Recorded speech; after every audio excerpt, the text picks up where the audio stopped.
దేవుని యందు సహోదరి సహోదరులారా, మన ప్రభువును ప్రియ రక్షకుడైన ప్రభువైన యేసుక్రీస్తు నామములో మీ అందరికీ నా హృదయపూర్వక వందనాలు తెలియజేస్తున్నాను. ఈరోజు మన కన్న తండ్రి అయిన దేవుణ్ణి ఆత్మతోనూ సత్యంతోనూ ఆరాధించేటువంటి రోజు కనుక మనందరం కూడా మన జీవితాలకు ఏ మాటలైతే అవసరమో ఆ మాటలన్నీ కూడా మనం ఈరోజు మాట్లాడుకోవడానికి ప్రయత్నం చేద్దాం. మన ఆత్మల కన్న తండ్రి అయిన దేవుడు మనందరికి ఇప్పటి వరకు కూడా గడిచిన వారం నుంచి ఈ వారం వరకు కూడా మనందరికీ మంచి ఆయుష్ని ఆరోగ్యాన్ని దయచేసి తన కృపారెక్కల చాటున బలపరిచి భద్రపరిచి ఈ రీతిగా ఎన్నికలైనటువంటి మనలందరినీ కూడా ఇలా ఈ రీతిగా ఆయన ఆరాధించుకోవడానికి, ఆయన మయంపరచడానికి ఎన్నుకున్నటువంటి విధానానికి మనందరం కూడా మన కన్న తండ్రి అయిన దేవునికి కృతజ్ఞతాస్తుతులు అనేవి చెల్లించాలి.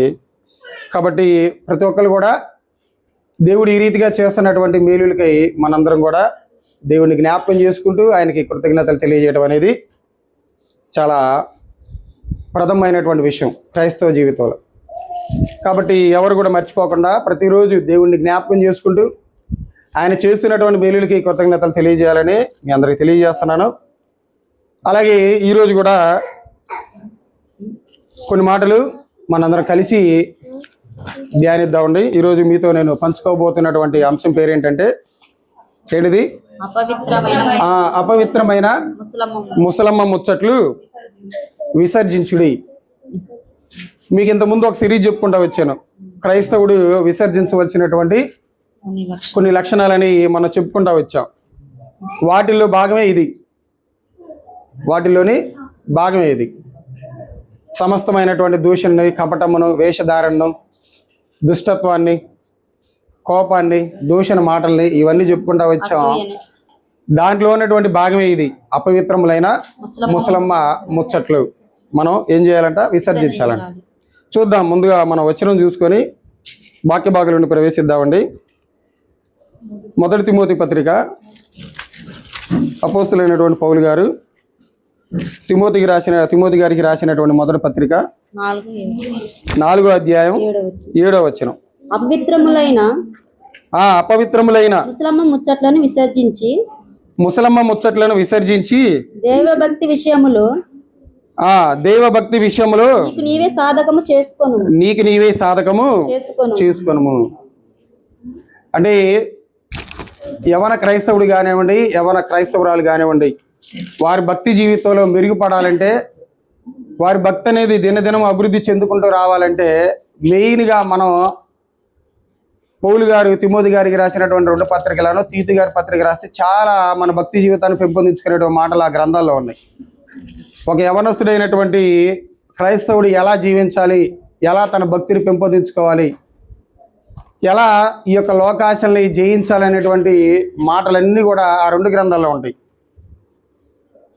చాలా బూస్టప్ ఇచ్చేటువంటి ఆ 3 గ్రంథాలు పౌలు గారు తిమోతి గారికి రాసినటువంటి 2 పత్రికలను, తీతు పత్రిక.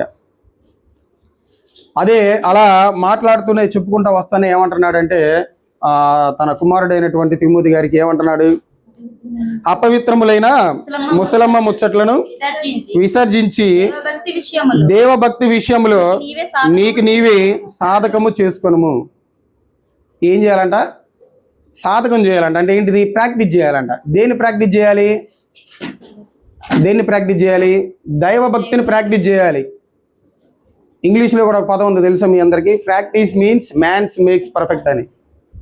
అంటే ఏంటి? ప్రతిరోజు కొన్ని విషయాన్ని మనం సాధకం చేసుకుంటా వచ్చామనుకో, అదేమైపోయింది? మన భక్తిని పెంపొందించుకుంటా వస్తుంది. ఏంటిది అది? బైబిల్ చదవటం, ప్రార్థన చేసుకోవటం, సేవకుల ద్వారా విన్నటువంటి మాటల్ని మన జీవితంలో పాటించటం, ఇవన్నీ మనం రోజు చేసుకుంటా వస్తున్నాం అంటే అది ఏం చేసినట్టు? మనం దైవభక్తిని సాధకం చేసుకున్నట్టే కదా. కానీ కొన్ని మన ఇతరులు చెప్పకపోయినా కానీ కొన్నిటిని మనం సాధకం చేసుకుంటాం. ఏంటి అది? పొద్దున్నే లేకపోవటం, బ్రష్ చేయటం, టిఫిన్ చేయటం, ఇవన్నీ వేరే వాళ్ళు చెప్పాలి, మనకి చెప్పాల్సిన అవసరం లేదు. ఇవన్నీ ఏంటి? మనం ఆటోమేటిక్గా అలవాటుతో మనం చేసేటువంటి పనులు ఇవన్నీ. కానీ కొన్నిటిని మాత్రం వేరే వాళ్ళ ద్వారా మనం అవసరాలు వాళ్ళ ద్వారా మనం కొన్ని ప్రాక్టీసులు చేయాలనుకుంటాం. ఎందుకంటే పొద్దున్న నన్ను ఇంటికి ఈ టైం కల్లా నన్ను లేపు, ఇదిగో ఈ పనికి, ఇదిగో ఈ సమయం వచ్చినప్పుడు నేను ఈ పని చేయాలి, నేను మర్చిపోతాను, ముందుగా నువ్వు నాకు గుర్తు చేయి అని ఇలాంటి కొన్ని చెప్తారు. కానీ కొన్ని మాత్రం వాటిని ప్రాక్టీస్ చేయాల్సిన అవసరం లేదు, మనం రోజు చేస్తూనే వస్తాం. కాబట్టి క్రైస్తవ జీవితంలో కూడా ఒక వ్యక్తి ఏం చేయాలంటే తన దైవ భక్తిని పెంపొందించుకోవాలంటే, సాధకం చేయాలంటే ఒకటిని విసర్జించాలంట. తన భక్తి జీవితంలో పెంపొందించుకోవాలంటే, తన భక్తి జీవితాన్ని పెంపొందించుకోవాలంటే ఒకదాన్ని దైవభక్తిని సాధకం చేసుకోవాలి. ఆ దైవభక్తిని సాధకం చేయాలంటే ఒకదాన్ని విసర్జించాలంట. ఏంటిది అది? అపవిత్రములైన ముసలమ్మ ముచ్చట్లను ఏం చేయాలంట? విసర్జించాలంట. అపవిత్రములైన ముసలమ్మ ముచ్చట్లు అంటే ఏంటి? వ్యర్థమైనటువంటి మాటలు, ఉపయోగమైనటువంటి మాటలు, మన భక్తి జీవితానికి అవసరం లేనటువంటి మాటలు.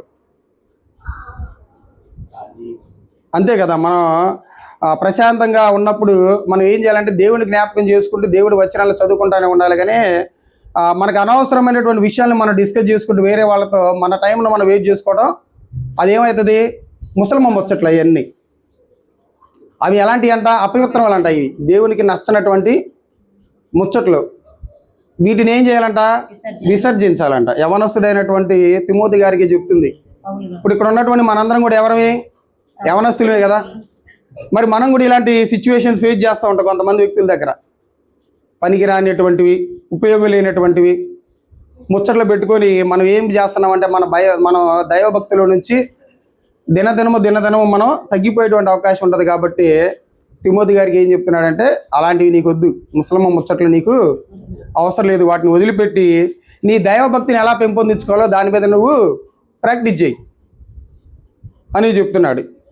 అసలుకి ఇంకా మనం కొంచెం ముందుకెళ్ళి ఆలోచిస్తే ఈ యొక్క అపవిత్రములైనటువంటి ముసలమ్మ ముచ్చట్లని పరే పదాలతో కొన్ని మాటలు కూడా చెప్పాడు పౌలు గారు. చూద్దాం చూడండి ఇంకో చోట. ఇదే తిమోతి పత్రిక, 1 తిమోతి పత్రిక 6వ అధ్యాయం 20వ వచనం చదవండి ఒకసారి. ఓ తిమోతి, నీకు అప్పగింపబడిన దానిని కాపాడి అపవిత్రమైన ఒట్టి మాటలకును జ్ఞానమని అబద్ధముగా చెప్పబడిన విపరీత వాదములకును దూరంగా ఉన్నాడు. ఇక్కడ కూడా ఒక మాట చెప్తున్నాడు. ఏమని? అపవిత్రమైన ఒట్టి మాటలకును. అపవిత్రములైన ముసలమ్మ ముచ్చట్లు అన్నా కానీ, అపవిత్రములైనటువంటి ఒట్టి మాటలు అన్నా కానీ రెండు ఒకటే. మనకి గురిజాడ అప్పారావు గారు ఉన్నాడు. ఆయన ఏమన్నాడు తెలుసా? ఒక సామెత చెబుతాడు, పెద్ద కవి ఆయన. ఒట్టి మాటలను గట్టి మీద తల పెట్టబోయే అంటాడు. అంటే ఒట్టి మాటలన్నీ ఏం చేయాలంట? పక్కన పెట్టాలి. నీకు అనవసరం లేనటువంటి మాటలతో నీకెందుకు? అది నీకు ఉపయోగకరంగా లేనటువంటి మాటల గురించి నువ్వు మాట్లాడి నీ సమయాన్ని వెయిట్ చేసుకోవడం ఎందుకు? ఏదైనా గట్టి మాటలు ఉంటే మాట్లాడు. ఉపయోగకరంగా నీ జీవితానికి ఉపయోగకరమైనటువంటి మాటలు ఏమైనా ఉంటే అవి ఇతరులతో మాట్లాడి నీ జీవితాన్ని, నీ భక్తిని నువ్వు పెంపొందించుకో అని ఆయన ఏదో ఈ మధ్య వచ్చి చెప్పిన వ్యక్తే కదా. కానీ బైబిల్ గ్రంథంలో కొన్ని వేల సంవత్సరాల క్రితమే లిఖించబడి ఉంది ఒట్టి మాటలకి మనం దూరంగా ఉండాలని. అలాగే ఇవి ఎలా ఉంటాయి? ఈ ఒట్టి మాటలు అనేవి ఎలా ఉంటాయి? ఏ స్థాయికి తీసుకెళ్తాయో తెలుసా ఒక వ్యక్తిని అనేది కూడా పౌలు గారు చెప్తాడు. చూడండి, తిమోతికి రాసినటువంటి 2వ పత్రికలోనే, తిమోతి గారికి రాసినటువంటి 2వ పత్రిక 2వ అధ్యాయం 16వ వచనంలో ఒక మాట ఉంటుంది. అపవిత్రములైన ఒట్టి మాటలకు విముఖుడవై ఉండుము. అట్టి మాటలాడువారు మరీ ఎక్కువగా అది చూడండి. అసలు మన భక్తి జీవితానికి అనవసరమైనటువంటి మాటలను ఇతరులతో మనం డిస్కస్ చేసామనుకో, ఆ డిస్కస్ చేసేటువంటి విధానంలో నీ భక్తిహీనత అనేది అక్కడ బయటపడిద్ది. అప్పుడు నువ్వేమైపోతావంట? మరీ ఎక్కువగా భక్తిహీనుడు అయిపోతావు. ఇప్పుడు మన ఇంటి దగ్గర మన ఏదో ఒక సమయంలో ఖాళీ దొరికిద్ది మనకి, స్త్రీలైనా కానీ పురుషులైనా కానీ. ఆ సమయాన్ని మనం ఏం చేస్తామంటే మనకు పనికిరానటువంటి విషయాలు ఎక్కువగా మాట్లాడతాం, మన పనికి వచ్చే విషయాలు ఎక్కువగా మాట్లాడతాం. ఆ డిస్కషన్లో ఇతరులకు మేలు చేసే మాటలు ఎక్కువగా మాట్లాడతావా, లేకపోతే ఇతరులకి కీడు చేసేటువంటి మాటలు ఎక్కువగా ఉంటాయా? ఎక్కువగా ఉంటాయి. అలా మాట్లాడితే ఆ వ్యక్తి ఏమైపోతాడంట? భక్తిహీనుడైపోతాడంట. మరీ ఎక్కువగా భక్తిహీనుడైపోతాడంట. ఒకరికి మేలు చేయనటువంటి మాటలు, లేకపోతే నీకు మేలు చేయనటువంటి మాటలు నువ్వు ఇతరులతో మాట్లాడి నీవు భక్తిహీనుడు అవటం మంచిదా? నీకు పనికొచ్చే మాటలు, ఇతరులను మార్చగలిగే మాటలు ఇతరులతో మాట్లాడి నీ భక్తిని పెంపొందించుకునేటువంటి మాటలు మంచిదా? ఏది మంచిది అంటారు? మన భక్తిని పెంపొందించుకొని ఇతరులను మార్చగలిగేటువంటి మాటలు మనం మాట్లాడుకుంటే మనం ఏమైపోతామంటే భక్తిపరులు అవుతాం. ఇతరుల గురించి మాట్లాడుతూ మన సమయాన్ని వెయిట్ చేసుకుంటే ఇతరుల సమయాన్ని కూడా వెయిట్ చేస్తే నువ్వు ఏమైపోతావు? భక్తిహీనుడు అయిపోతావు.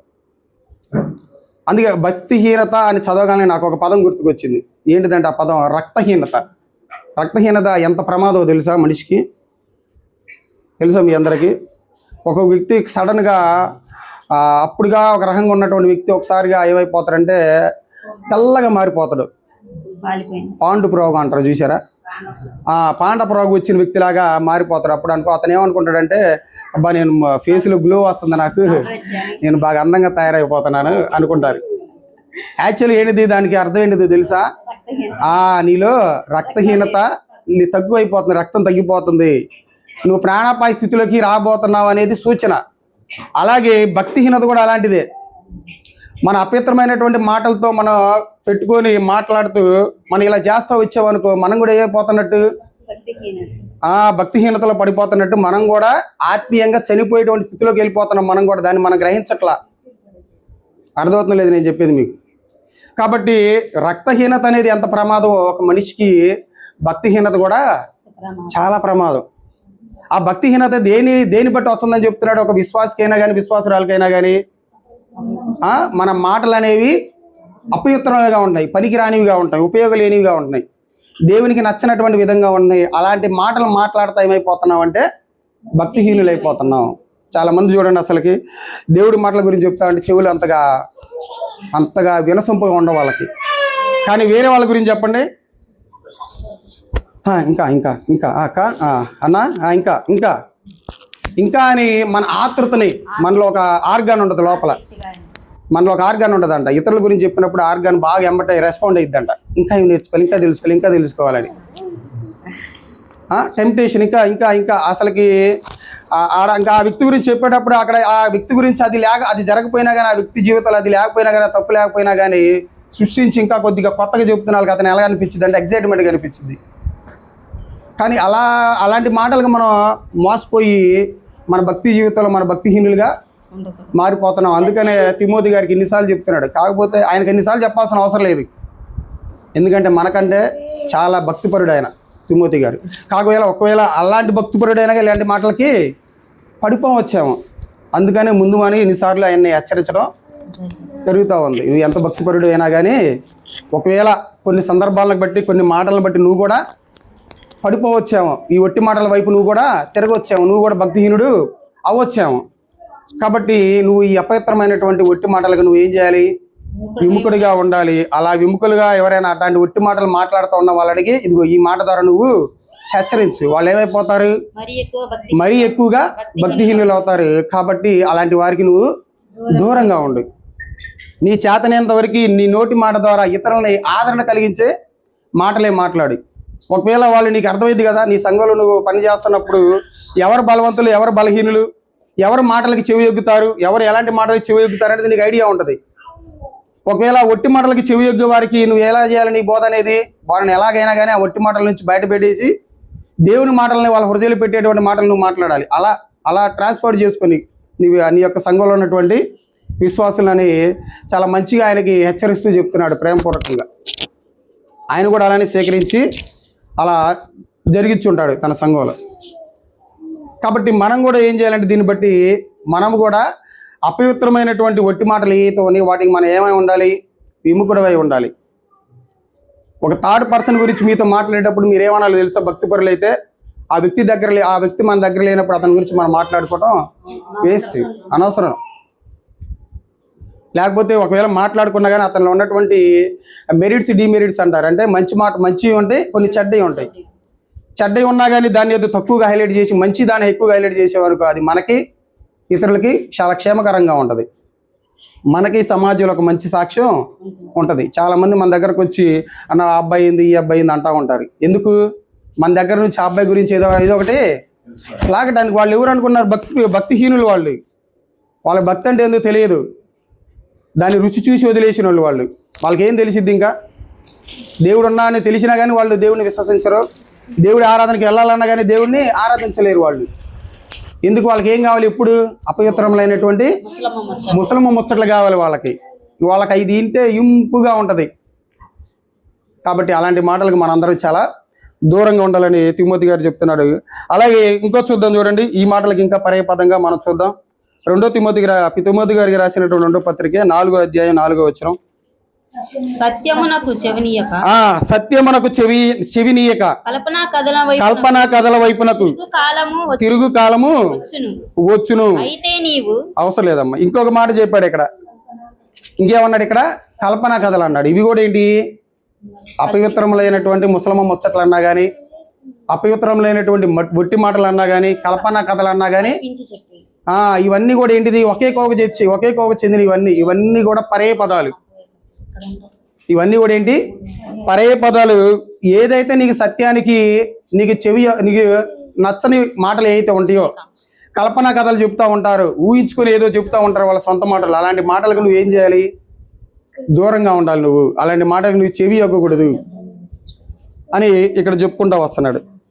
కాబట్టి అసలుకి కల్పనా కథలు అనేవి, ఈ అపవిత్రమైనటువంటి ఒట్టి మాటలు అనేవి ఎవరు స్ప్రెడ్ చేస్తారు?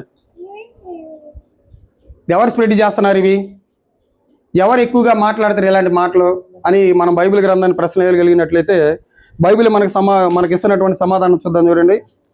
తీతుకు రాసినటువంటి పత్రిక 1వ అధ్యాయం, తీతుకు రాసినటువంటి పత్రిక 1వ అధ్యాయం 13వ వచనం చదవండి ఒకసారి. ఈ సాక్ష్యం నిజమే, ఈ సాక్ష్యం నిజమే, ఈ హేతువు చేత వారి యూదుల కల్పనా కథలను నుండి తొలగిపోవును. అసలు ఇక్కడ ఒకసారి మీరు ఆ వచనాన్ని మళ్ళీ ఇంకోసారి చదవండి. ఎవరంట కల్పనా కథలను వివరిస్తుంది? చెబుతుంది యూదులంట. యూదులు కల్పనా కథలు చెప్తున్నారంట. అసలు ఎవరు యూదులు? జ్ఞానయుక్త సంబంధమైనటువంటి బైబిల్ ఆ గ్రంథం అనేది మొదటిగా ఎవరికి ఇవ్వబడింది? యూదులకే కదా, ఇజ్రాయెల్గా పిలువబడుతున్నటువంటి యూదులకే కదా ఇవ్వబడింది. దేవుడికి ఎన్నుకున్నటువంటి ప్రజ ఎవరు? ఇజ్రాయేలీలు. నా కన్నుగుడ్డుని ముట్టితే మిమ్మల్ని ముట్టినటువంటి మాటలు చెప్పినటువంటి ఆ దేవుని సంబంధమైనటువంటి మొట్టమొదటికి ఎన్నుకోబడినటువంటి ప్రజలే ఇజ్రాయేలీలు. వీళ్ళు ఏం చేస్తున్నారంట? కల్పనా కథలు చెప్తున్నారంట. వీళ్ళు చెప్పడం ఏంది అసలు కల్పనా కథలు? అసలు దేవుడి వాక్యాన్ని ఉన్నట్టుగా బోధించేటువంటి ఆ జ్ఞానయుక్త సంబంధమైనటువంటి మాటలు మొదటగా వచ్చిన యూదులకైతే దీన్ని పక్కన పెట్టి వాళ్ళు ఏం చేస్తున్నారంట? ఆ యూదులు కల్పనా కథల వైపు తిరిగారంట. అంటే ఆ గ్రంథంలో ఉన్నవి ఉన్నట్టుగా కాకుండా వాళ్ళ ఆలోచనలు వచ్చినటువంటి మాటలు చెప్పడం, ఇతరులకి వాళ్ళ జ్ఞానాన్ని ప్రదర్శించేటువంటి మాటలు చెప్పడం, వాళ్ళ సొంత ఉద్దేశాలు చెప్పడం. ఇవే జ్ఞానయుక్త సంబంధమైనటువంటి ఏంటి అవి? కల్పనా కథలు. ఇలాంటి కల్పనా కథలు యూదులు చెప్తున్నారంట. అదే పౌలు గారు చెప్తున్నారు తీతు గారికి. ఇలాంటి కల్పనా కథలు ఇలాంటి కల్పనా కథలు అసలు ఎవరు చెప్తున్నారు తెలుసా? ఎవరు చెప్తున్నారు? ఇవి యూదులే చెప్తున్నారు. అలాంటి మాటల నుంచి నువ్వు తప్పుకో. వాళ్ళని లక్ష్య పెట్టమాకు. వాళ్ళని లక్ష్య పెడితే నువ్వు చాలా ప్రమాదాలకు పడిపోతావు నువ్వు అని చెప్తున్నాడంట ఆయన. కాబట్టి ఇప్పుడు కూడా చూడండి, ఆనాడు దేవుడి జనాంగంగా పిలువబడినటువంటి యూదులు కల్పనా కథలు చెప్తుంటే ఇప్పుడు వారికి వారసత్వంగా వచ్చినటువంటి క్రైస్తవులుగా పిలువబడుతున్నటువంటి మనం కూడా ఏమైపోతున్నామంటే ఇలాంటి కల్పనా కథలోనే పడిపోతున్నాం. దేవుడు చెప్పినటువంటి మాటల్లోనే మనం, పెద్దలు చెప్పినటువంటి మాటల్లోనే కొన్ని కల్పనా కథలు ఉన్నాయి. ఆ కల్పనా కథల వైపే మనం తిరుగుతున్నాం కానీ దేవుడు చెప్పినటువంటి మాటల ప్రకారం జీవించేటువంటి విధానం లేదు. మనం ఎలా ఉన్నామో తెలుసా? బైబిల్ గ్రంథంలో కూడా ఏథెన్స్ వారు ఉన్నారు. తెలుసా మీ అందరికీ? ఏథెన్స్ వారు ఉన్నారు కదా. ఏథెన్స్ వారు ఏంటిదంటే వాళ్ళ ఉద్దేశం ఏంటిదో తెలుసా? ఎప్పుడు ఏదో ఒక కొత్త విషయాన్ని వినాలి, కొత్త విషయాన్ని నేర్చుకోవాలి అని ఉండేవాళ్ళే కానీ సరే చెప్పబడినటువంటి దాన్ని పాటించేటువంటి విధానంలో ఉండదంట వాళ్ళకి. ఎప్పుడు ఏదో కొత్త విషయం దొరకాలి. ఏ రోజు చెప్పేది ఎందుకు? ఏదైనా కొత్త విషయం. మనం కూడా అదే, మనలో ఉన్నటువంటి కొంతమంది కూడా ఏదో కొత్త విషయం దొరికితే బాగుంది. ఎప్పుడు ఆ పాపం గురించేనా, ఆ శరీర కార్యాల గురించేనా, ఎప్పుడు దేవుడి గురించేనా, కొన్ని మంచి మాటలు ఒట్టి మాటలు కూడా ఉంటే బాగుండని ఇలా ఆలోచించే వాళ్ళు కూడా ఉంటారు. ఇలాంటి వాటికి మనం ఏం చేయాలంటే చాలా దూరంగా ఉండాలని చెప్తున్నాడు. అసలు ఎలా ఉంటాయి ఈ ఒట్టి మాటలు అనేవి? ఎలా ఉంటాయి ఈ అపవిత్రములైనటువంటి ముసలమ్మ ముచ్చట్లు ఎలా ఉంటాయి అనేది మనం ఒకసారి ఆలోచించినట్లయితే కొలస్సీ పత్రిక చూడండి, ఒకసారి చూద్దాం అసలు ఇవి ఎలా ఉంటాయో. అక్కడ చాలా స్పష్టంగా చెప్తాడు పౌలు గారు. అసలు ఈ అపవిత్రములైనటువంటి ముసలమ్మ ముచ్చట్లు ఎలా ఉంటాయో చెప్తాడు చూడండి. కొలసీలకు రాసినటువంటి పత్రిక 2వ అధ్యాయం 20-21. మీ క్రీస్తుతో కూడా మీరు క్రీస్తుతో కూడా లోకము యొక్క మూల పాఠముల విషయమై మూల పాఠముల విషయమై మృతి పొందిన వారైతే లోకంలో బ్రతుకుచున్నట్టుగా మనుషులను ఆజ్ఞలను పద్ధతులను అనుసరించి చేత పట్టుకొనవద్దు. చూడండి ఇక్కడ ఏమని చెప్తున్నాడు 20వ వచనంలో, మీరు క్రీస్తుతో కూడా లోకము యొక్క మూల పాఠముల విషయమై మృతి పొందిన వారైతే. క్రీస్తు దేని నిమిత్తం మృతి పొందాడు? మన పాపాల నిమిత్తం మృతి పొందాడు. మనం ఏం చేయాలో తెలుసా? మనము కూడా ఈ లోకంలో ఉన్నటువంటి మూల పాఠాల నిమిత్తం మనం కూడా మృతి పొందాలి. అలా మృతి పొందితేనే ఆయన యొక్క రక్తంలో మన పాలుభాగస్తులైన వారిగా ఉంటాం. అదే ఇక్కడ చెప్తున్నటువంటి వచనం చూడండి. లోకంలో ఉన్నటువంటి మూల పాఠముల విషయమై మృతి పొందిన వారైతే లోకములు బ్రతుకుచున్నట్టుగా మనుషుల ఆజ్ఞలను పద్ధతులను అనుసరించి. చాలా మంది మనుషుల యొక్క ఆజ్ఞల్ని, అంటే దేవుడి వాక్యాన్ని పక్కన పెట్టారు, మనుషులు చెప్పేటువంటి పద్ధతుల్ని పాటించుకుంటా వస్తున్నారు. ఏంటి అంట, ఏం పాటిస్తున్నారంట చూడండి. వాళ్ళు చేత పట్టుకొనవద్దు. ఏమని చెప్తున్నారంటే వీళ్ళు చేత పట్టుకోవద్దంట. అంటే చేయి అనగానే మనకి ఎన్ని చేతులు ఉన్నాయి? ఎన్ని ఉన్నాయి? 2 ఉన్నాయి కదా. చేత పట్టుకోవద్దంటే ఈ 2 చేతుల్లో మన ఏదైనా ఒక ఇతరులు మనకి ఏదైనా వస్తువు ఇచ్చినప్పుడు మనం ఏ చేతితో పట్టుకుంటే వాళ్ళు చాలా ఆనందంగా ఫీల్ అవుతారు. ఎడం చేయి ఎందుకు పట్టుకోరు చెప్పండి నాకు ఒక మాట, ఇది తెలిసింది చెప్పండి. ఏడంది బైబిల్ గ్రంథాలు చెప్పాడు ఎక్కడన్నా మన ఎడం చేతితో పట్టుకుంటే ప్రమాదం అని చెప్పాడు ఎక్కడన్నా? అసలు ఈ ఎడం చేయి ఎంత మంచిదో తెలుసా?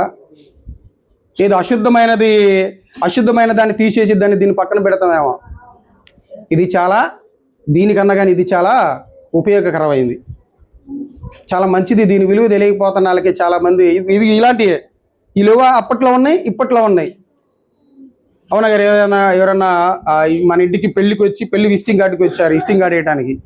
వాళ్ళు కుడి చేత ఇచ్చారు, మన ఎడం చేత తీసుకున్నాం అనుకో, వాడు పోయేటప్పుడు ఏమనుకుంటాడు? శుభమా అని.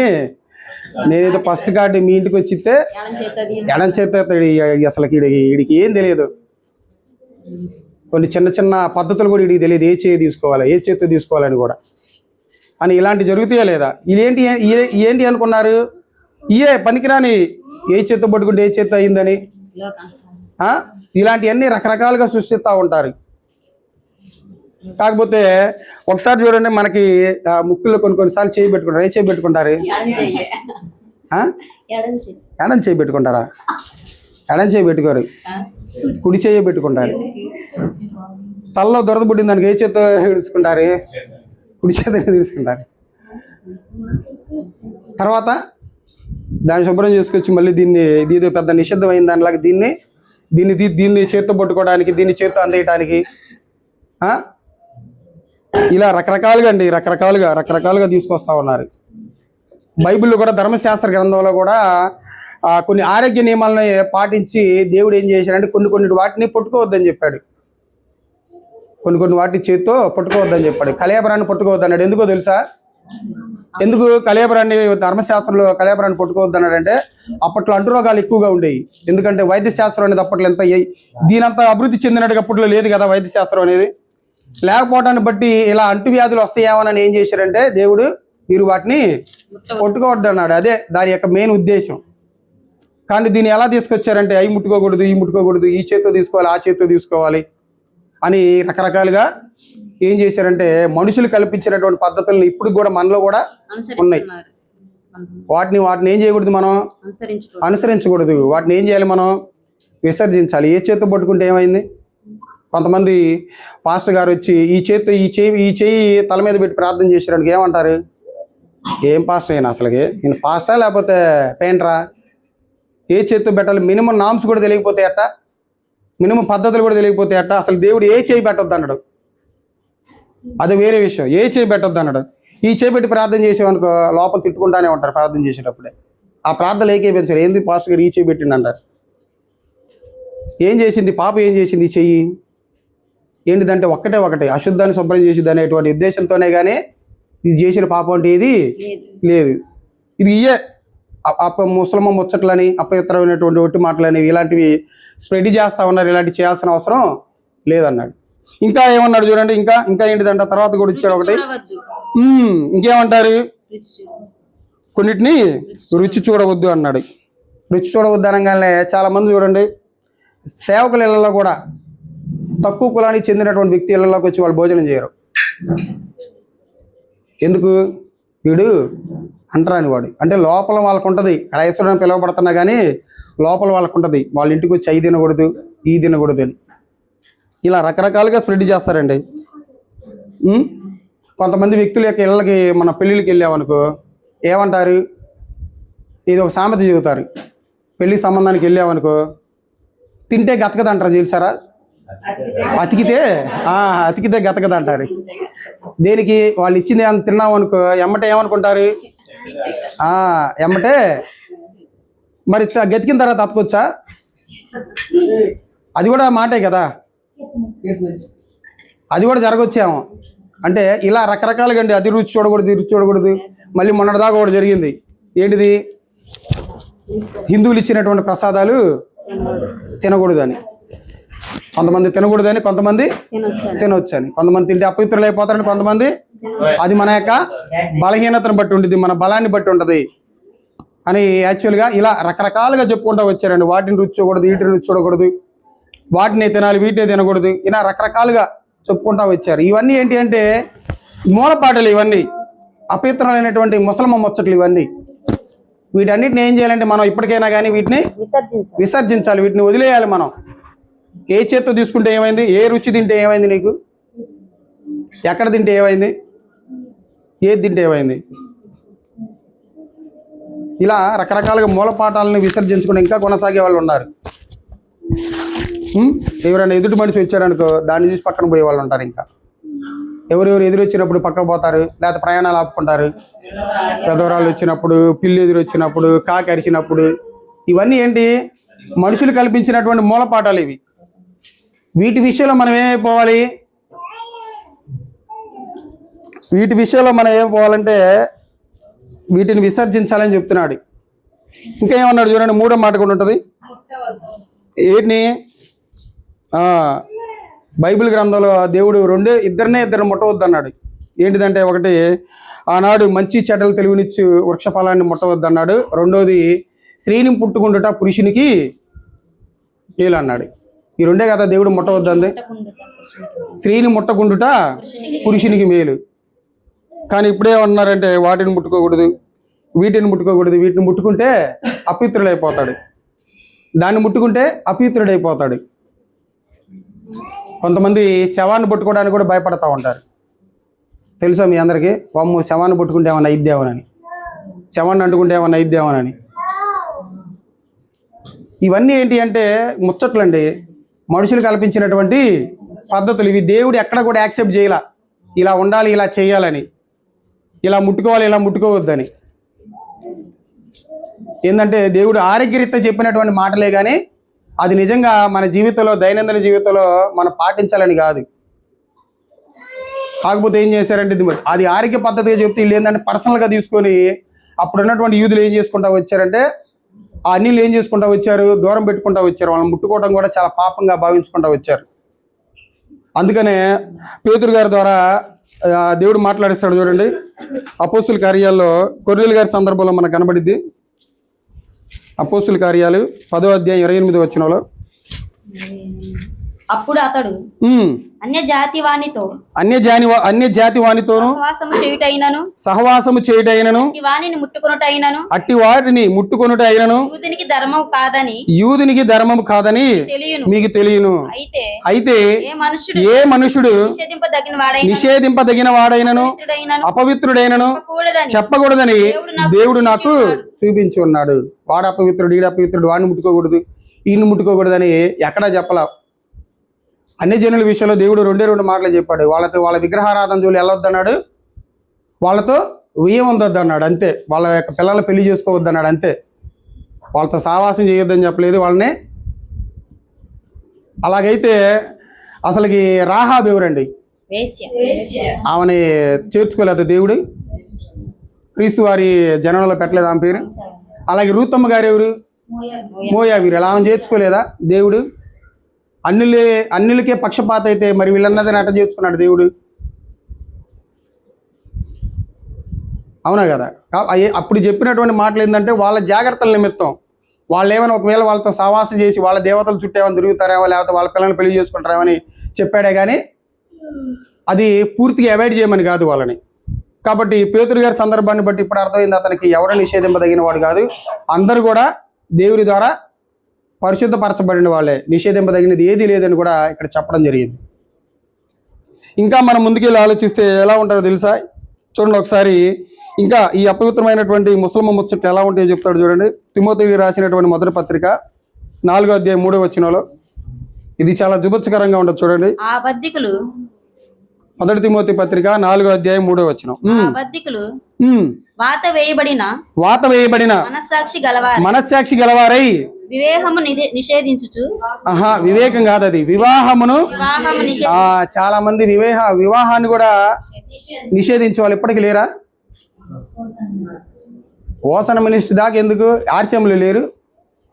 ఆర్సీఎంలు ఫాదర్ పెళ్లి చేసుకుంటారా? ఫాదర్గా పిలువబడుతున్న వాళ్ళు నన్స్ ఉన్నారు. నన్స్ సిస్టమ్ కూడా ఉంది తెలుసా మనందరికీ. ఏమంటారు వాళ్ళని తెలుగులో? ఆయమ్మలా, ఇది అమ్మగారులా అనేది? అమ్మగారులు. పెళ్ళిళ్ళు ఉంటాయి వాళ్ళకి? ఉండవు. ఏమంటారు వాళ్ళు? మేము దేవుడికి మా జీవితాన్ని అర్పించుకుంటామంటారు. ఇప్పుడు కూడా ఉన్నారు చాలామంది పెంతెకోస్తులు కానివ్వండి. ఇవన్నీ ఇంకా వాళ్ళు పెళ్ళిళ్ళు చేసుకోకుండా వాళ్ళ జీవితాన్ని దేవుడికి అర్పించుకున్నామని చాలా రకాలైనటువంటి తప్పుడు విధానాల్లో కొనసాగుతూ ఉన్నారు.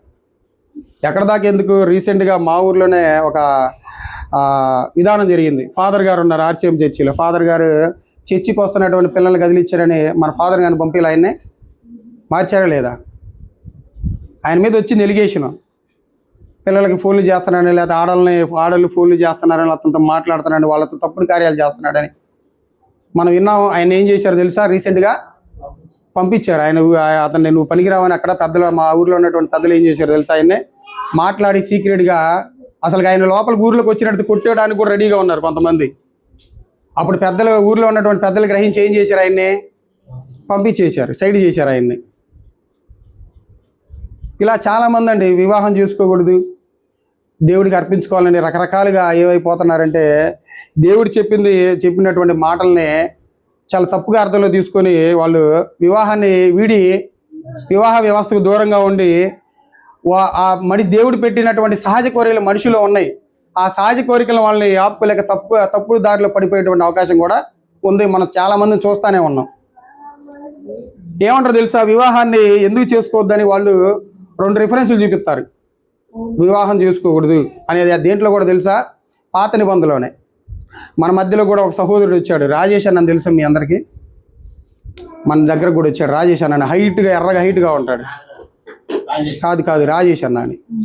ఆ రాజేష్ అన్నకు కూడా మనకి లంకలకూరుపల్ల క్లాస్కి వెళ్ళినప్పుడు నేను మణిప్రకాష్తో మాట్లాడేటప్పుడు అన్న వచ్చి ఇలా, తమ్ముడు నేను సేవ చేయాలనుకుంటున్నాను, ఇలా మాట నేను పెళ్లి చేసుకోకుండా సేవ చేయాలనుకుంటున్నానని చెబుతున్నాను. అసలు పెళ్లి చేసుకోకుండా సేవ చేయడం అసలుకి అది సాధ్యమా? సాధ్యపడదు. అసలుకి ఏమాత్రం కూడా సాధ్యపడదు.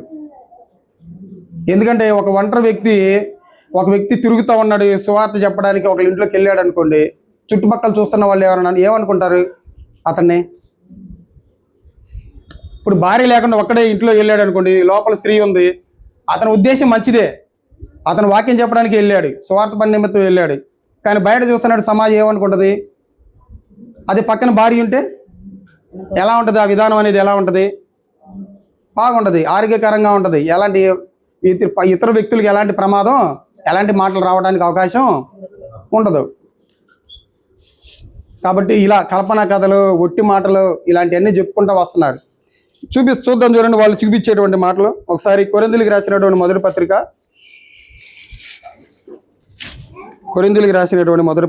7వ అధ్యాయం 8వ వచనం చదవండి ఒకసారి. నా వలె నుండుట వారికి మేలని పెళ్లి కాని వారితోను వెధవరాండ్రతోను ఇదిగో ఇది మాకు కనబడింది, ఇదిగో దీన్ని బట్టి మేము పెళ్లి చేసుకోలేదు అంటారు. అన్నయ్య కూడా చూపించింది ఇదే మాకు. ఏమన్నాడు, ఇదిగో పౌలు గారు ఇలా నాలాగా ఉండమంటున్నాడు కదా, అందుకే మేము కూడా పెళ్లి చేసుకోకుండా మా జీవితాన్ని, భక్తి జీవితాన్ని మేము కొనసాగిస్తున్నాం అని ఇలా చూపించాడు. కింద ఇంకో వచనం ఉంది. అది దాని బారు, అక్కడ దాకా బారు వాళ్ళు, అక్కడ దాకా పోతే దొరుకుతారుగా. మళ్ళీ ఇంకేమంటారు తెలుసా, అసలు పెళ్లి అయినటువంటి వ్యక్తుల్ని దేంతో పోల్చి చెప్పారో తెలుసా, వాళ్ళు ఎలాంటి వాళ్ళు చెప్పారో తెలుసా? చూద్దాం చూడండి ఒకసారి. ప్రకటన గ్రంథం 14వ అధ్యాయం 4వ వచనం. ప్రకటన గ్రంథం 14వ అధ్యాయం 4వ వచనం. వీరు స్త్రీ సాంగత్యమున అపవిత్రులు కాని వారును స్త్రీ సాంగత్యం ఎరుగని వారునై ఉండి గొర్రెపిల్ల ఎక్కడికి పోవును అక్కడికి వెళ్ళి ఆయనను వెంబడింతురు. వీరు దేవుని కొరకును గొర్రెపిల్ల కొరకును ప్రథమ ఫలముగా ఉండుటకై మనుషులలో నుండి కొనబడిన వారు. వీరి నోట ఏ అబద్ధమును కనబడలేదు. వీరు అనింద్యులు. నిందులు అంటే పాపం లేని వారు, అంటే పెళ్లి చేసుకుని వాళ్ళు పాపం లేనివారా? అంటే స్త్రీ సాంగత్యం లేనివాడు పాపం చేయనివాడా? అపవిత్రులా? అలాగైతే ఏదైనా తోటలో అవ్వకి ఆదాం గారికి పెళ్లి చేయడం ఎందుకు మరి? ఆ వివాహ వ్యవస్థను తీసుకురావడం ఎందుకు దేవుడు మరి? మరి పౌలు గారి ఎవరు కూడా ఒంటిగా ఉండకూడదు, అందరూ పెళ్లి చేసుకొని, స్త్రీ అయితే స్త్రీ తన ధర్మాన్ని జరిగించాలి, పురుషుడైతే దేవుడికి విధేయుడై దేవుడి కట్టలను ఆచరిస్తూ తన కుటుంబాన్ని సంరక్షించుకోవాలని అట్ట చెప్పాడు. మరి ఇవన్నీ ఏం చేద్దాం అంటే ఏమి లేదు, ఒక సిస్టమ్ పెట్టారనుకో పైన, ఆ సిస్టాన్ని ఏం చేసుకుంటూ వస్తున్నారు, పాటించుకుంటూ వస్తున్నారు. దాన్ని పరిశీలించి దాన్ని కరెక్ట్ అయిన విధానంలో తీసుకొచ్చేటువంటి వాళ్ళు తక్కువైపోయారు. ఒక పెద్ద సేవకుడు ఏదైనా చెప్పాడు అనుకో, ఒక పెద్ద సేవకుడు పెళ్లి చేసుకోకుండా సువార్త తన యొక్క భక్తి జీవితాన్ని కొనసాగిస్తున్నాడు అనుకో, నేను కూడా ఇంకా అదే ఆయనలాగా నేను కూడా ఉండాలి. కానీ బైబిల్లో ఉన్నదాన్ని ఎవరు కూడా వెతికే వాళ్ళు లేరు, బైబిల్లో చెప్పబడిన దాన్ని చూసేవాళ్ళు ఎవరు లేరు. అసలు దేవుడు ఎందుకు పెళ్లి చేసుకోవద్దు అన్నాడు, ఎందుకు పెళ్లి చేసుకోవాలన్నాడు, అసలు పౌలు గారు అక్కడ ఆ మాట ఎందుకు చెప్పాడు, ఆ మాటలు ఎంత వాస్తవం ఉందనేది కింద పైన చదువుకోవాలి కదా. అందుకే ఇలాంటి వాళ్ళకి పౌలు గారే ఇస్తున్నాడు చూడండి వివరణ కింద. అయితే కాదు, 1 కొరింథీ పత్రిక ఇందాక 7-8 చదివాం కదా, 6వ వచనం చదవండి. కొరింథీ పత్రిక 1 కొరింథీ పత్రిక 7వ అధ్యాయం 6వ వచనం. 6 ఉంది. 7వ అధ్యాయం 6వ వచనం. 1 కొరింథీ పత్రిక 7వ అధ్యాయం 6వ వచనం. ఇది నా హితోపదేశమే గాని, అది చూడేమంటున్నాడు, ఇది ఏమోనయ్యా నేను అలా ఉన్నాను, నువ్వు కూడా ఉంటే మంచిది, ఇది మాత్రం నా సలహా, ఆజ్ఞ కాదన్నాడు. ఆజ్ఞ వేరు, సలహా వేరు. నువ్వు నాకు నాలాగా ఉండడానికి ఇష్టపడుతున్నావా, ఉండు, ఇది నా హితోపదేశం మాత్రమే. అలా అని నన్ను బట్టి నేనేదో ఉన్నానని, నన్ను చూసి నన్ను ఇన్స్పిరేషన్ తీసుకొని నాలాగా ఉండాలని కాదు. నీకు కోరికలు ఉన్నాయా, నువ్వు ఉండలేకపోతున్నావు, కాకపోతే మ్యారేజ్ చేసుకొని నీ వాక్యాన్ని నువ్వు దేవుళ్ళో కొనసాగు నీ భార్యతో, దాని పెద్ద ఇబ్బంది ఏమి కాదు. నేనేదో నన్ను అనుకున్నాను అంతే, ఇంకా నేను అలా ఉండిపోతున్నాను, నువ్వు నాలాగా ఉండాలనేవి లేదు. కాకపోతే ఇది మాత్రం ఒక హితోపదేశమే కానీ, ఇది ఒక సలహానే మాత్రమే కానీ ఆజ్ఞ కాదు, దేవుడు పెట్టినటువంటి ఆజ్ఞ కాదు. మరి ఎట్టయితే వివాహం అన్ని విషయాలు ఘనమైందని ఎందుకు అన్నాడు? ఎలా నెరవేరుస్తాం మనం? దేవుడి సంకల్పంలో ఒక భార్య భర్త కలిసి ఉండి వాళ్ళ యొక్క కుటుంబాన్ని కట్టుకుంటూ, పిల్లల గంటూ, స్త్రీ అయితే తన ధర్మాన్ని జరిగించుకుంటూ, పురుషుడైతే తన కర్తవ్యాన్ని నెరవేర్చుకుంటూ కొనసాగాలి. ఇంకా సమాజంలో పెళ్లి చేసుకోకుండా చేస్తానంటే అది చాలా దేవుడికి నచ్చేటువంటి విధానం కాదు. ఇవన్నీ ఏంటి అనుకున్నారు? ఏంటి ఇవి? అపవిత్రమైనటువంటి ముసలమ్మ ముచ్చట్లే, కల్పనా కథలు, ఒట్టి మాటలు. ఇవన్నీ ఏదో మనుషుల్ని భ్రమపెట్టి ఏదో చేద్దాం అనుకుంటున్నారు కానీ అది దేవుడు ఉద్దేశించినటువంటి మాటల విధానం కాదు. ఒక పురుషుడి నుంచి, స్త్రీ నుంచి ఇలాంటి దేవుడు కోరుకోవట్లేదు. ఎవరు కూడా ఒంటరిగా ఉండొద్దు, ఒక స్త్రీ అయినా కానీ పురుషుడైనా. ఎందుకంటే సహజ కోరికలు అనేవి మనిషి పుట్టుకతోనే దేవుడే పెట్టాడు వాటిని. ఆ పెట్టినటువంటి కోరికకి తగ్గట్టుగా వివాహ బంధాన్ని పెట్టాడు. నీ కోరికలని భార్య ద్వారా తీర్చుకోమని చెప్పాడు. అందుకే ప్రకటన గ్రంథంలో ఏమన్నాడు? స్త్రీతో సాంగత్యం చేయొద్దాడు. ఏ సాంగత్యం చేయొద్దు అన్నాడు? నీ భార్య ఉండగా ఇంకొక భార్యతో నువ్వు చేస్తే అది వేరే స్త్రీతో చేయకూడదు, అది పాపంతో కూడుకున్నటువంటి విధానం అనేది. దాన్ని నిషేధించాడు దేవుడు.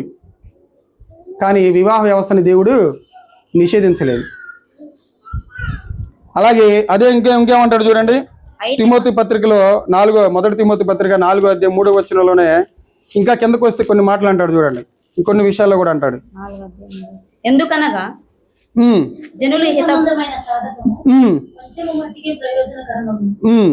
కానీ కానీ దైవభక్తి అది కాదమ్మా, ఎందుకనగా 1 తిమోతి 4:3. ఎందుకనగా జనులు హితబోధను హితబోధను సహింపక ఏం చదువుతున్నారు మీరు?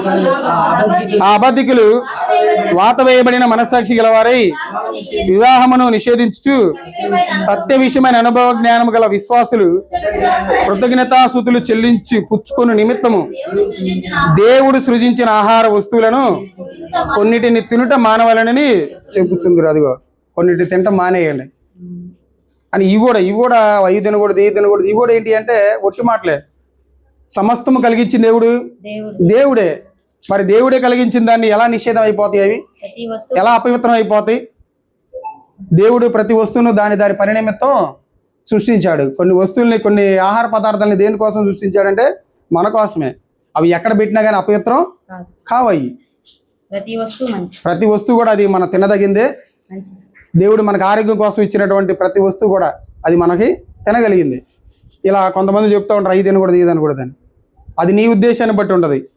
ఇప్పుడు వేరే దగ్గర ఏదో గుళ్ళులో తెచ్చిన ఆహారం పెట్టారనుకో, అది నీ ఇష్టం. నువ్వు తినొచ్చు, తింటే తిను, లేకపోతే తినడం వల్ల వచ్చేటువంటి ప్రమాదం లేదు, తినకపోవడం వల్ల వచ్చేటువంటి నష్టం కూడా ఏమీ లేదు. ప్రార్థన చేసి తీసుకోవడం వల్ల ప్రతిదీ కూడా దేవుడు పరిశుద్ధపరుస్తాడని చెప్తుంది. కృతజ్ఞతాస్తుతులు చెల్లించి పుచ్చుకోమని చెప్తుంది. కాబట్టి ఇలాంటి ముసలమ్మ ముచ్చట్లు చాలా మంది చెప్పుకుంటా వస్తున్నారు. వాళ్ళకి నువ్వు దూరంగా ఉండు అంటున్నాడు. ఇంకా ముందుకెళ్తే మాట్లాడితే ఇంకా చివరిగా మనం ఒక మాట చూసుకుందాం. చూడండి ఇంకేమన్నాడు, ఇంకేం చేస్తారో చూడండి. అపోస్తుల కార్యాలు 19వ అధ్యాయం 13వ వచనంలో. అపోస్తుల కార్యాలు 19వ అధ్యాయం 13వ వచనం. అప్పుడు దేశ సంచారులను 19, 13. అప్పుడు దేశ సంచారులను మాంత్రికులనైన కొందరు అదిగో చూడండి. అసలు యూదులు ఎవరు ఉన్నారంట? మాంత్రికులు ఉన్నారంట. దేశ సంచారులు ఉన్నారంట. యూదులు పౌలు ప్రకటించు యేసు తోడు మిమ్మును ఉచ్చాటన చేయుచున్నానని మాట చెప్పి దెయ్యములు పట్టిన వారి మీద ప్రభు అయిన యేసు నామమున ఉచ్చరించుటకు పూనుకొనిరి. ఇప్పటి కాలంలోనే లేరు, అప్పటి కాలంలో కూడా ఉన్నారు ఇల్లు. ఎవరు? ప్రార్థన చేయగానే మీకున్నటువంటి రోగాలన్నీ తగ్గుతాయి. యేసు నామమున నీకున్న అప్పులన్నీ తీరునుగాక, యేసు నామమున నీకున్న రోగాలన్నీ తీరునుగాక. ఇదిగో కింద చెబుతాడు వాళ్ళ బ్యాచ్ని, ఎవరంట వాళ్ళు? వాళ్ళ పేర్లు కూడా చెప్తాడు కింద. చూడండి, అదిగో చూడండి, వీళ్ళే యూదులైనటువంటి వీళ్ళే. అప్పటి కాలంలోనే పౌలు గారు చేసినట్టు స్వార్థ మేము కూడా చేస్తున్నాం, పౌలు గారు చెప్పినట్టు వాక్యాలు మేము కూడా చెబుతున్నాం అని చెప్పి ఏం చేసేవాళ్ళంట? యేసు నామమున నీకున్నటువంటి మంత్రాలు చెప్పేవాళ్ళంట. అన్యులకు ఇవ్వబడినటువంటి పొద్దున్నే అన్యులు ఒక పాట పెట్టుకుంటారు మంత్రాలు. ఈ మధ్య యేసు మంత్రాలు కూడా వచ్చినాయి అంట. కొన్ని యేసుక్రీస్తుకు సంబంధించినటువంటి మంత్రాలు కూడా వచ్చినాయి అంట. పొద్దున్నే వెనగా లేవగానే సుప్రభాతాలు చూసారా? యేసు సుప్రభాతం కూడా వచ్చిందంట ఈ మధ్య. రకరకాలుగా ఇచ్చేస్తా ఉన్నారు. ఇవన్నీ రకరకాలుగా. అంటే ఏదో వాళ్ళు ఏదో సంపాదించుకోవాలని మనం కూడా వాళ్ళలాగే మనం కూడా యేసునామమున నీకు రోగాలను తగ్గగలంగా 4 సూత్రాలను చేయడం ఎందుకు కూడుకుంటాం? మనం కూడా స్వస్థత వరాలు ఉన్నాయని పెడితే ఎలా ఉండేది మన పరిస్థితి? అదే. కాబట్టి చూడండి, ఇలాంటివన్నీ కూడా మనం విసర్జించాలి. ఇలాంటి అపవిత్రములైనటువంటి ముసలమ్మ ముచ్చట్లు మనం విముఖుడవై ఉండాలి అని చెప్తున్నాడు. చివరిగా ఒక మాట, హెచ్చరికగా ఒక మాట చూసుకొని మనం ముగించుకుందాం. చూడండి, సామెతల గ్రంథం 20వ అధ్యాయం 19వ వచనం.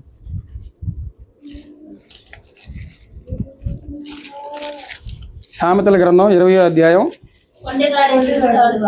కొండెగాడై తిరుగులాడువాడు పరుల గుట్టు బయట పెట్టును, కావున వదరబోతుల జోలికి పోకుము.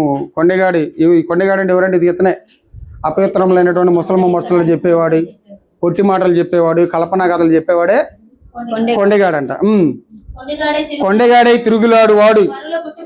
ఇంక వాడికి ఏం పని ఉంది? ఇంక ఇదే ఆడ తిరగటం, ఏడ తిరగటం, ఆ ఇంట్లో పోవటం, ఈ ఇంట్లో పోవటం, వాళ్ళ గురించి చెప్పడం, వీళ్ళ గురించి చెప్పడం, వాళ్ళ మీద వీళ్ళకి, వీళ్ళ మీద వాళ్ళకి. వీడు సునకానందం పొందుతూ ఉంటాడు.